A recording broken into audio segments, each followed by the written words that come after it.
Today we're going to go over one of my favorite tools and reasons for having either a graphing calculator or a graphing application on our computer or phone or something like this. So we're going to start by working and reminding ourselves about substitution for systems of equations. You notice that this is ready for substitution where we have y equals negative 2x plus 6. I can plug that in on the left-hand side here to get negative 2x plus 6 equals 5x minus 1.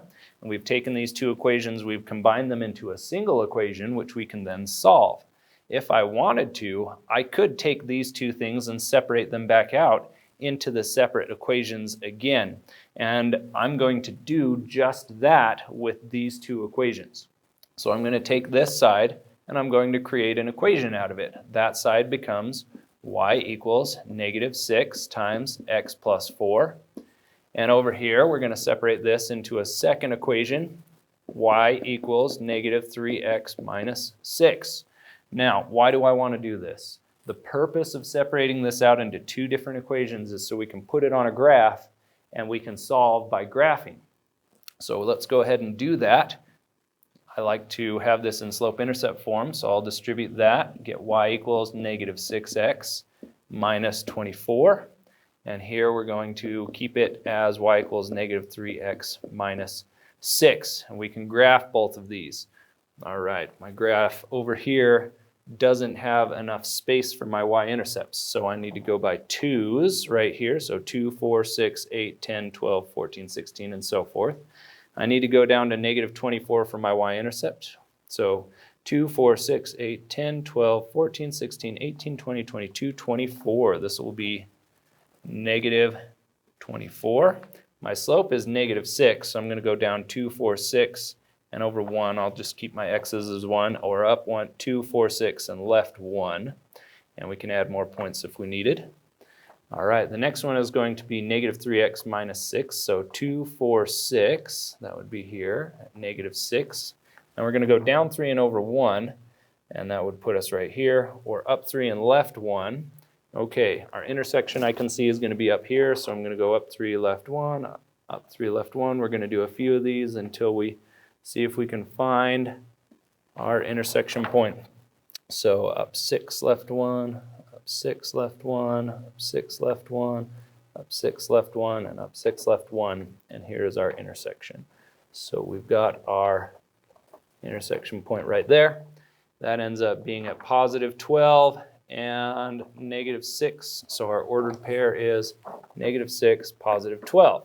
Okay, now let's take a look at this. That was probably not easier than just solving this for x. So our x value, by the way, is the only one we need. We get x equals, that was negative 6. And I don't care about the y value anymore because we only had x in our original equation.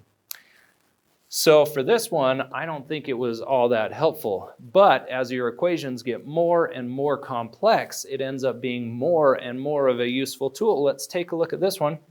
I've got an x squared and an x cubed. This one would be much more difficult to do by hand.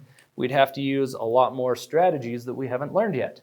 So let's use our strategy of solving by graphing and a graphing calculator to just put these on there and find the intersection. So I'm going to create one equation out of this. We get y equals 2x squared minus 5.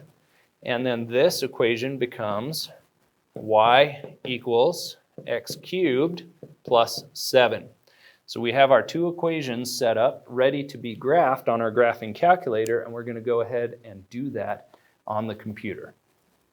Now I've graphed both of these by putting the equations up here in the input box. You'll notice that it uses function notation for both of these.